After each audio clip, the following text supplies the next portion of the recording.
Got me dreaming, dreaming in colors I never dreamed. Hey everyone! So I did promise you guys I would do some more personal stuff for you guys, and this is one of those videos. A while ago I made a video on benefits of daydreaming, and all of that came from a Psychology Today magazine. As I said in that video, I am an avid daydreamer and I daydream all the time. One of the benefits is increased self-awareness. Now, I haven't done a lot of research about tips for helping you to grow self-awareness through daydreaming. I would love to make a video like that. But for now, I'm just going to talk about my personal experience with daydreaming because I've been daydreaming since I could remember, I guess. I have a lot of experience with how I've learned about myself through daydreams. I'll tell you all about how I personally have found out about myself through daydreaming. It may or may not work for you. I do believe the journey toward better self-awareness is going to be very personal. No two people are going to have the exact same journey, but I do hope that by telling about my own experiences, maybe you'll be able to apply at least the broad principles to your own daydreaming, if indeed you do daydream. Maybe you can learn more about yourself. I don't normally talk about my own daydreams, or at least my fictional daydream. But right now I'm going to be focused on one of my main fictional story plot lines I've had going in my head, I guess, since maybe I was 7. It has matured as I have matured. At least I hope I've matured. That's sometimes debatable. Yeah, sometimes I wonder. I really hope you don't judge me too hard, guys, because it is really weird what goes on in my head. The first place to start would be that I have a character that represents me. And I did not give her my real name, but I made up a name that I really liked, and that name is Sylvia Esabelle Rowland. Sylvia Esabelle, isn't that like just the prettiest name? I really love that name. So, that's my character's name, and she is symbolic of me, but she's symbolic of the better version of me, of who it is that I want to grow into. Not just who I am now, which, yeah, there are many traits that I am quite happy with as myself, but it's me more refined, and it taught me just having this character where I could just say, like, okay, what is it that I really want to have? No limitations, no reality involved. Like, ideally, who would I be if, you know, I didn't have to worry about all these limitations? And yeah, that's who I would be. That's who she's symbolic of, is who it is that I want to become. And whenever I was growing up, something that I observed about Sylvia is she was always much more, for example, social than I tend to be. And I already talked about how I used to have social anxiety in one of my former videos, talking about if I have a personality disorder. And I didn't like who that was, who I was, and it was this character, Sylvia, who taught me who it is that I really want to be. And it gave me kind of a goal, a standard of who I could really become if I put my mind to it. And I have become far more social since then, and I feel like I do owe that to my daydreaming. And something that you may also hear in the psychology field is the importance of visualization. And the fact that I could visualize this, who I wanted to become, this idealized version of myself, I feel like it guided me toward being closer to who I want to be.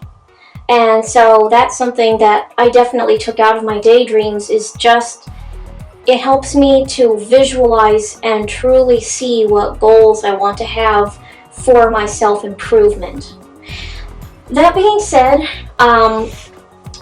Sylvia is me, and of course she can look like me, but she is also, this is set in a fictional place. Whenever I was younger, I made up my whole little world Pokemon was my big inspiration. So I had like my home base, this world that I made up with all these different made up creatures, made up geography and social systems. And like I did all this whenever I was much younger, and I still have it going today. Sylvia became a dimension traveler. Oh, I think I'm getting ahead of myself though. Because this is a fictional world, I gave myself a lot of superpowers, I guess you could say. And one of them is shape-shifting. I have multiple forms that I can take, or I should say that my character can take, but Sylvia most often appears as a kitsune, or multi-tailed fox. Pokemon was my inspiration, and I kind of stuck with the nine-tails design. And in this fictional universe, it's possible to dimension travel.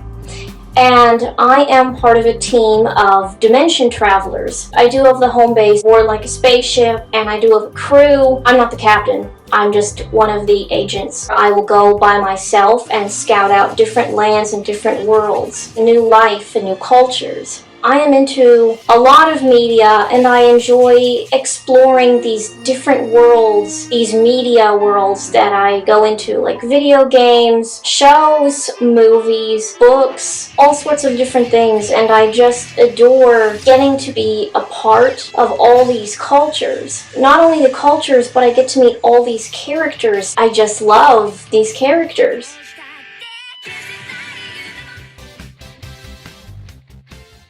It began as more of an explanation of the land and the sociology. Whenever there was like a problem in the world, I could help out with that. By analyzing these daydreams, I really began to think, am I more social than I may realize, or at least want to be more social than I realize? And whenever I was younger, I still am this way, don't get me wrong.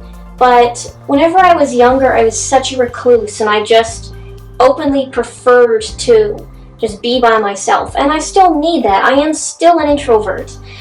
But it was daydreaming that really taught me what it was that I wanted to have.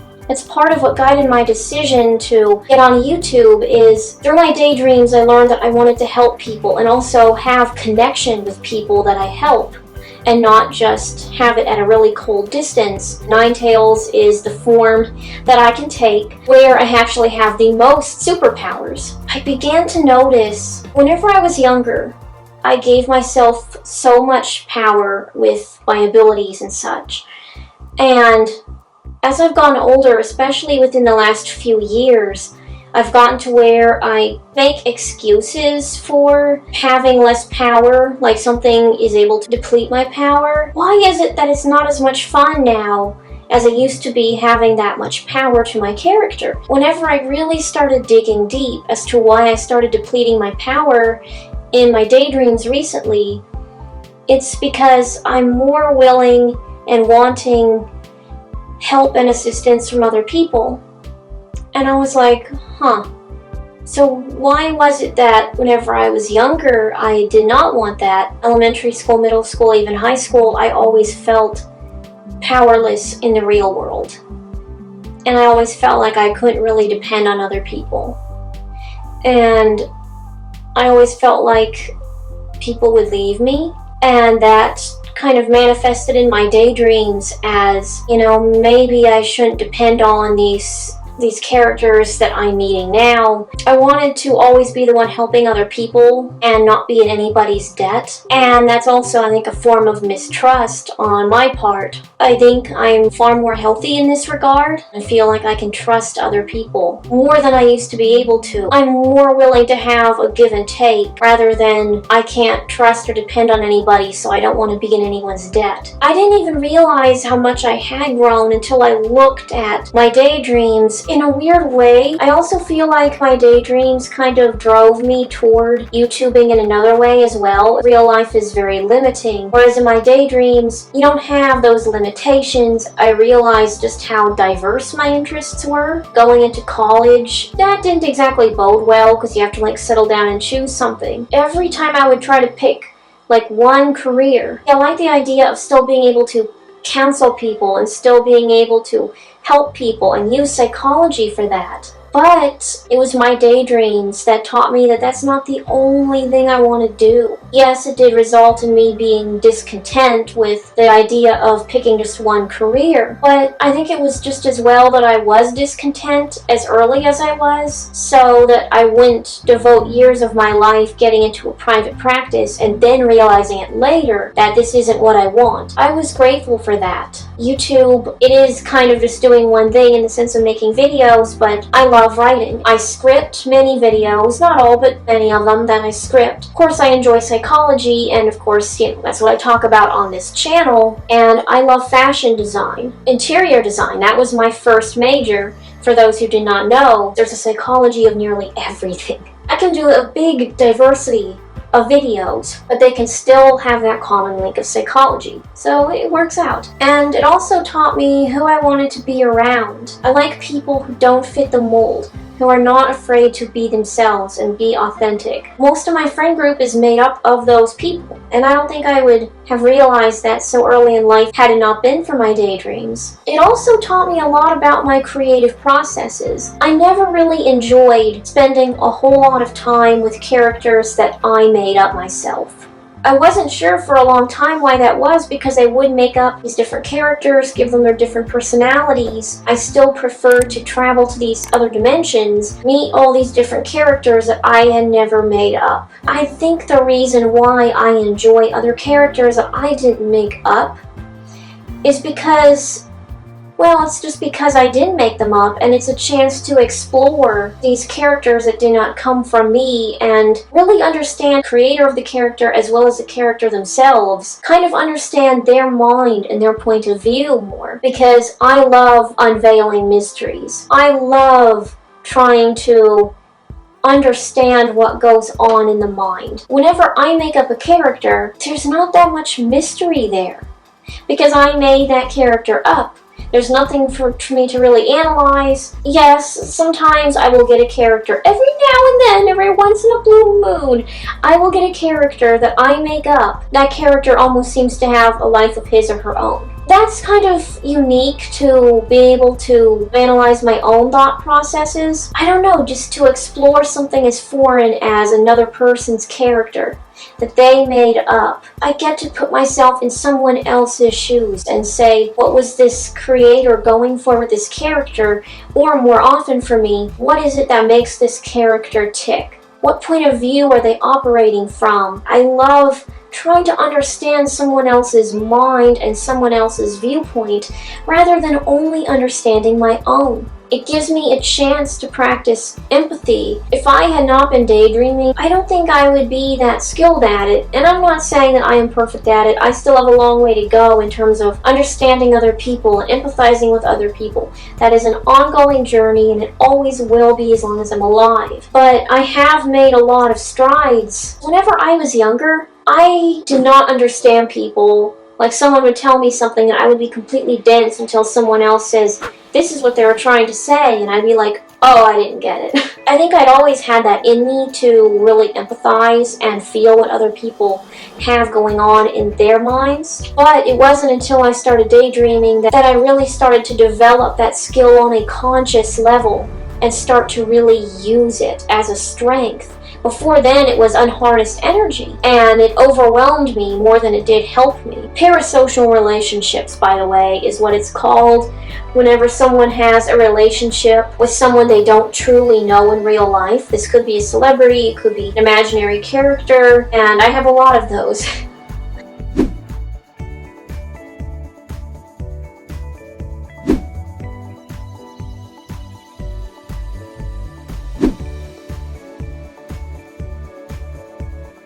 I love exploring a lot of media that has good and evil. It really gets you to think about principles and values and what is it that makes right, what is it that makes wrong. It really tests your mind, and I love going into media like that. Whenever I do, I always come out with a more sophisticated idea of what my values are. Many of the self-discoveries that I've mentioned boil down to asking yourself why.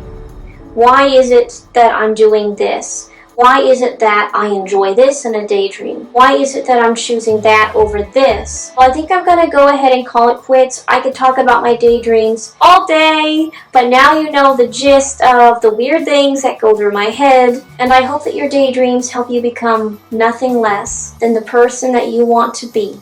I'll let you see yourselves out. I'm gonna daydream a little bit now.